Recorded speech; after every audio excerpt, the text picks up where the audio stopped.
Le directeur des services secrets est arrêté par des policiers racistes à l'aéroport Hill, le supplie immédiatement et s'agenouille. Lâchez ma mallette.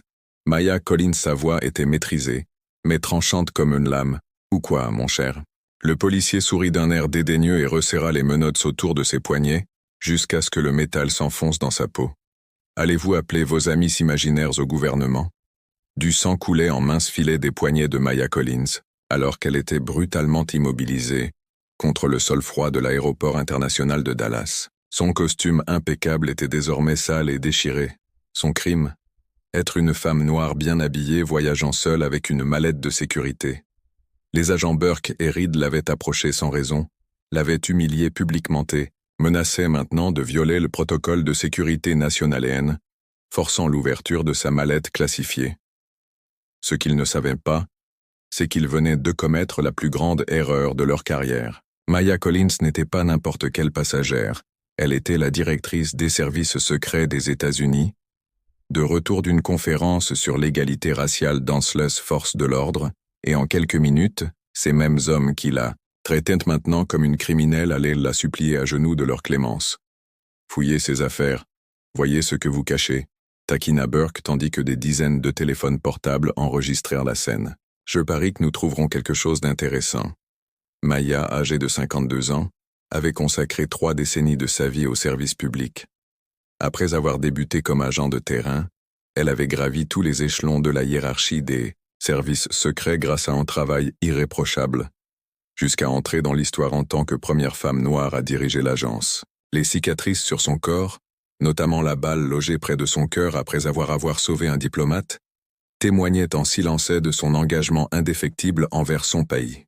« Je vous le demande pour la dernière fois », dit Maya, d'une voix ferme malgré la douleur lancinante. « Je suis un agent fédéral, cette mallette contient des documents classifiés.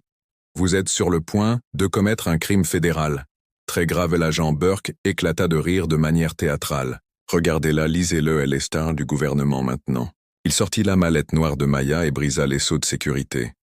Ils inventent tous des histoires quand ils se font prendre au poste de police. Vous pouvez continuer votre conte de fées. Tout le terminal regardait dans un silence horrifiant. Femme noire d'âge moyen être traitée comme une menace publique. Et c'est alors que quelque chose de petit et doré glissa de la sacoche de Maya, pendant l'approche violente. Un badge spécial avec le laisseau présidentiel et les lettres USS en relief métallique. Une femme âgée qui observait la scène remarqua, l'objet le ramassa discrètement et, reconnaissant ce que c'était sans hésiter, elle se mit à taper furieusement sur son téléphone. « Savez-vous ce qui arrive aux gens comme vous quand ils mentent aux autorités ?» Burke se pencha pour murmurer quelques centimètres du visage de Mia.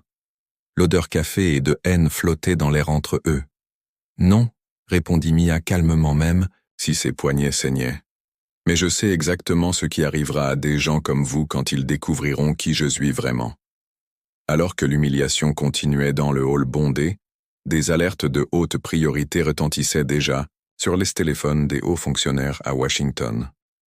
En moins de 5 minutes, le monde des 16 agents allait être complètement bouleversé. Si vous avez déjà été témoin ou avez vécu une situation d'injustice comme celle-ci, n'hésitez pas à vous abonner à notre chaîne pour suivre des histoires qui révèlent des vérités difficiles sur notre société.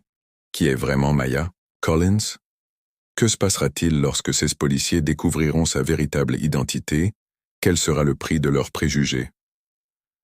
La confrontation finale fait que commencer et les conséquences seront dévastatrices. Une foule grandissante s'est formée autour de la scène choquante, tandis que l'agent Burke continuait son spectacle humiliant. Il fouillait maintenant brutalement dans le sac de Mia, éparpillant ses effets personnels sur le sol, comme s'il s'agissait de déchets, des documents, des cartes. Un portrait encadré de sa défunte mère. Rien n'échappait à son mépris. On dirait que notre agent spécial porte une photo. De maman se moqua. Burke en feignant l'émotion. Comme qu'est touchant, peut-être qu'en prison tu auras le temps de faire tout un album. Maya conservait un calme déconcertant, même lorsque Reed serra les menottes au point que ses doigts picotaient à cause du manque de circulation sanguine. Elle observait le moindre de leurs mouvements, mémorisant les détails, les visages, les heures exactes, comme elle l'avait fait lors de chaque mission de sa carrière. De l'autre côté du terminal, la femme âgée qui avait trouvé le badge de l'USS murmura d'un ton urgent au téléphone. « Je vous le dis qu'est un badge des services secrets de haut rang. La femme est en train d'être brutalisée. Terminal 4. Porte D7. Cette femme, le docteur Eleanor Winters, n'était pas une retraitée ordinaire. C'était une ancienne juge fédérale qui a immédiatement compris la gravité de la situation. Ce mot se sont répandus comme une traînée de poudre dans la chaîne. De commandement à Washington, réglons ça au poste de police Burkea, annoncé en tirant Maya sur ses pieds, avec une brutalité inutile. C'est à ce moment-là que le téléphone dans la poche de l'agent Reed se mit à vibrer. Il l'ignora, mais quelques secondes plus tard, la radio sur son épaule s'activa. Attention, toutes les unités du terminal 4, attention immédiate, code, Delta Sierra CC, je répète, Delta Sierra CC. Le visage de Reed pâlit. Delta Sierra CC était le code rarement utilisé pour signaler une possible interférence avec les autorités fédérales en mission. Burke ignora cependant complètement l'avertissement, traînant Maya vers la sortie. « Burke, attendez !» cria Reed soudainement hésitant. « Je pense que nous devons vérifier Dash. Nous sommes occupés ici, » coupa Burke. « Laissez les autres régler les problèmes. » Mia a senti le changement dans l'air. Reed commençait à réaliser son erreur, mais Burke, aveuglé par son propre pouvoir et son arrogance, continua à la pousser dans le couloir, provoquant les regards désapprobateurs des passagers à quelques mètres de là. Tyler Chun, agent spécial de l'USS Edbrass droit de Mia, courait à travers le terminal après avoir reçu une alerte de sécurité maximale. Le protocole Fallen Eagle avait été activé, ce qui signifiait que le directeur des services secrets était potentiellement en danger. La dernière position de son téléphone indiquait ce terminal. Pendant ce temps, dans les salles de sécurité de l'aéroport, le capitaine James Martinez regardait les images de la caméra avec une expression horrifiée. Un appel du Pentagone venait de confirmer l'impossible. La femme traînée, comme une vulgaire criminelle, était Maya Collins, la personne chargée de protéger le président des États-Unis. « Mon Dieu !» murmura Martinezen prenant sa radio. « Tous les agents disponibles au terminal 4, immédiatement situation hautement prioritaire. » Burke avait enfin atteint les portes menant au parking dans ses yeux, une expression presque imperceptible qui indiquait qu'elle attendait le bon moment. « Officier Burke », dit-elle calmement, en utilisant délibérément son nom complet sans qu'il se soit identifié. « Je vous donne une dernière chance de faire ce qu'il faut. » Burke rit, mais Reed fit un pas en arrière, perplexe. « Comment connaissez-vous notre Dash ?»« Je sais beaucoup plus que vos noms, répondit Mia. Je sais que l'officier Burkea fait l'objet de 3 plaintes pour faute professionnelle au cours des derniers 18 mois. Je sais que vous enfreignez 8 protocoles fédéraux en ce moment même. Et je sais que dans environ 30 secondes, vos vies vont changer pour toujours. » Burke cessa de rire et la fixa avec une suspicion grandissante. Quelque chose dans la précision de ses mots finit par percer son arrogance, mais il était trop tard. Les portes du terminal s'ouvrirent simultanément, révélant une douzaine de policiers de l'aéroport, des agents de sécurité et 2 hommes en costume équipés de communicateurs discrets à l'oreille, la posture caractéristique des agents fédéraux. « Qui êtes-vous, bon sang ?» demanda Burke instinctivement en serrant plus fort le bras de Mia. Tyler Sheen s'avança, son insigne doré brillant sous les lumières du terminal. Son regard passait de Maya aux menottes à ses poignets, une expression d'incrédulité et de colère, contenu transformant son visage habituellement calme. « Laissez-la laisser partir maintenant. » La voix de Chen était basse mais chargée d'autorité. « Vous n'avez aucune idée de ce que vous venez de faire. » Burke regarda Reed en quête de soutien, mais son partenaire avait déjà reculé de 3 pas, les mains tremblant légèrement.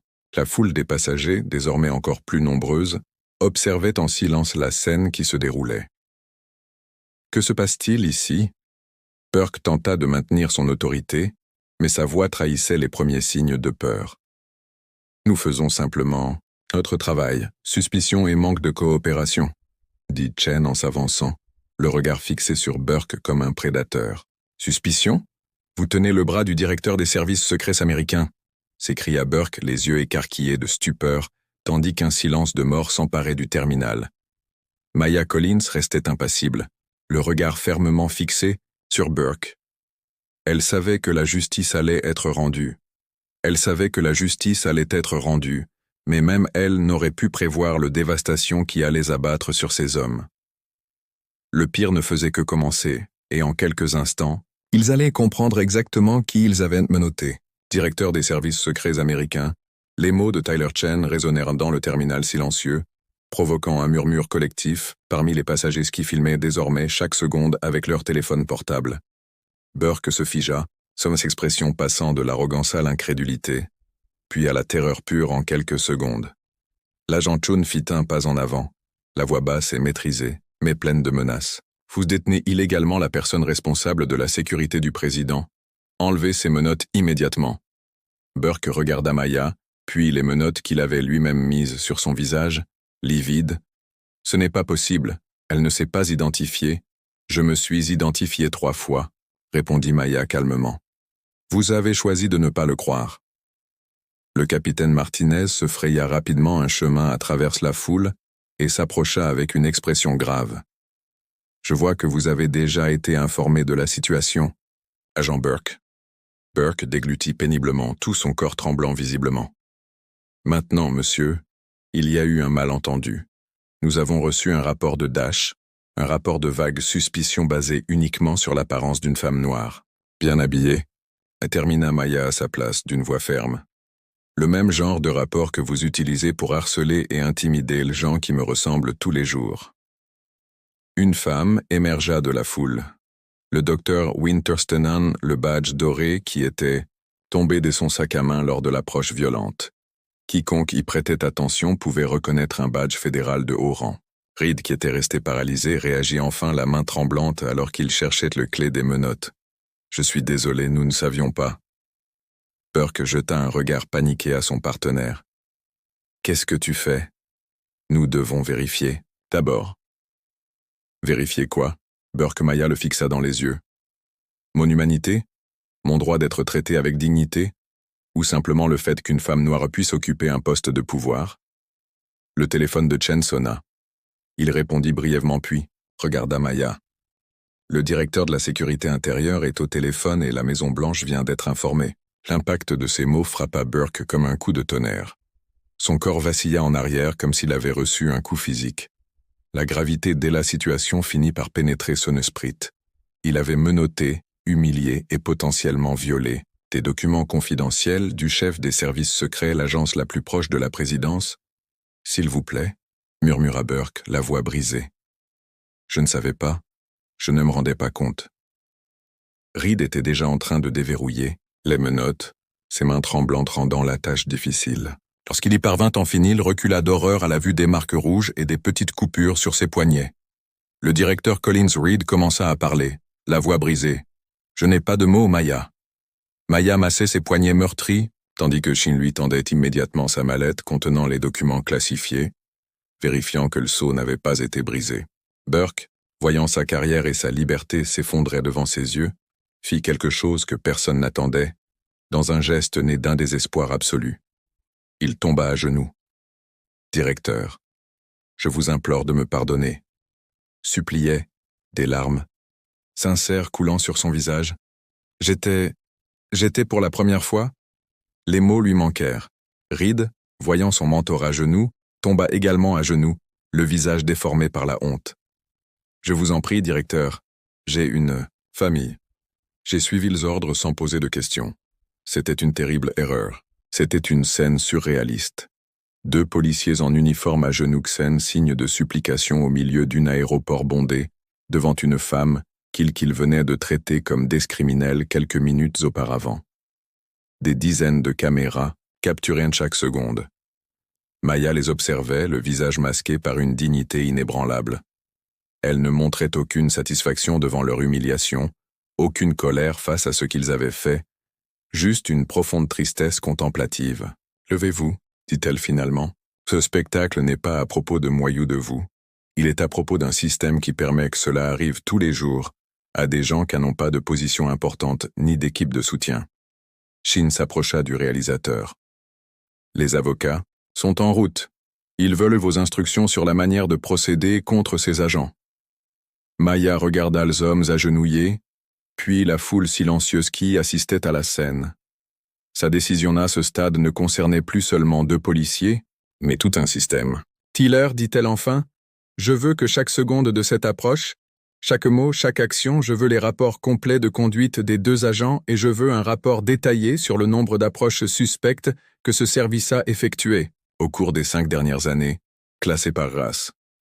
Burke et Reed restèrent à genoux, le visage pâle devant l'ampleur de ce qui allait se passer. Ce qu'ils ignoraient, c'est que Maya Collins ne voulait pas seulement une punition. Elle voulait un changement. L'humiliation de ces 2 hommes ne serait que le début. 6 semaines après, l'incident à l'aéroport de Dallas, Maya Collins était assise devant un immense panneau de moniteur dans la salle de crise des services secrets à Washington. Elle n'était pas là pour gérer une menace présidentielle mais pour assister à quelque chose d'aussi important, la mise en œuvre de son protocole Collins. Le moniteur central montrait une retransmission en direct de l'académie de police de Dallas où des dizaines d'agents regardaient une vidéo, la même vidéo qui avait enregistré son humiliation, désormais transformée en outil pédagogique sur le préjugé raciaux et l'abus d'autorité. Il ne s'agissait pas de détruire ces 2 hommes, expliqua Mia à Tyler Chun, qui se tenait à côté d'elle, mais de changer le système qui les avait produits. La décision de Mia après l'incident en surprit plus d'un. Au lieu de chercher à obtenir la peine maximale pour Burke et Reed, elle avait proposé une réforme complète de la formation et des protocoles d'intervention. De la policette, elle a commencé de la manière la plus inattendue en invitant l'un des policiers à faire partie de la solution. Reed, le jeune policier qui avait aveuglément suivi son mentor, a reçu une offre conditionnelle au lieu de faire face à des accusations fédérales qui auraient détruit sa vie. Il pouvait accepter une suspension, suivre un programme intensif de sensibilisation à la question raciale, puis devenir instructeur dans le nouveau programme et partager son erreur comme une leçon de vie. Burke a toutefois subi des conséquences différentes. Des dizaines de plaintes pour discrimination raciale ont révélé un comportement indéniable. Licencié et poursuivi pour violation des droits civils, il attendait son procès en probation, sa carrière et sa réputation irrémédiablement détruites. Cela fonctionne mieux que prévu, a déclaré Martinez, désormais promu directeur de la formation après sa conduite exemplaire pendant la crise. À l'écran, il a animé la formation en présentant des statistiques alarmantes sur les interventions policières fondées uniquement sur la race. Les demandes de mise en œuvre du protocole Collins ont déjà atteint 23 services de police à travers le pays. Maya acquiesça, un sourire timide sur les lèvres, et lut « Comment va-t-il » Chen Fit glissait un rapport sur son bureau. Étonnamment, bien. Il a été honnête au sujet de ses propres préjugés, partageant son expérience et l'humiliation de réaliser qu'il avait menotté le directeur des services secrets. Cela a un impact puissant à l'écran. L'ancien visage pâle et terrifié de Reed apparut alors 6 semaines plus tard. Il se tenait devant l'escadet, visiblement nerveux mais déterminé. « Je pensais que je ne faisais que suivre les ordres, » dit-il d'une voix qui résonna dans les haut-parleurs. « Mais ce jour-là, j'ai appris à mes dépens que nous sommes individuellement responsables de nos actes.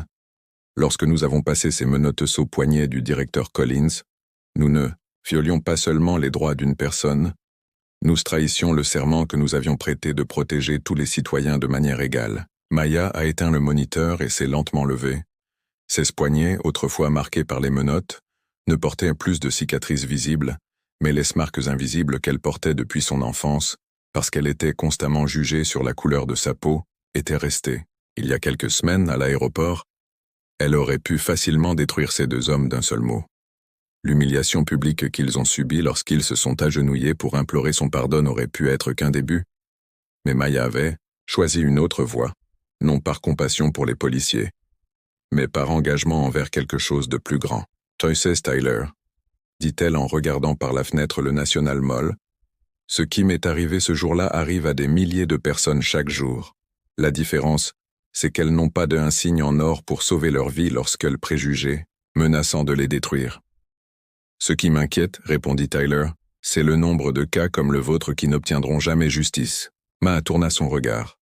« Déterminé, c'est pourquoi ce travail est si important car lorsque vous avez le pouvoir de changer les systèmes, il ne suffit pas de punir l'individu. » Cet après-midi-là, Maya se rendit à la Maison-Blanche pour une réunion du cabinet de sécurité.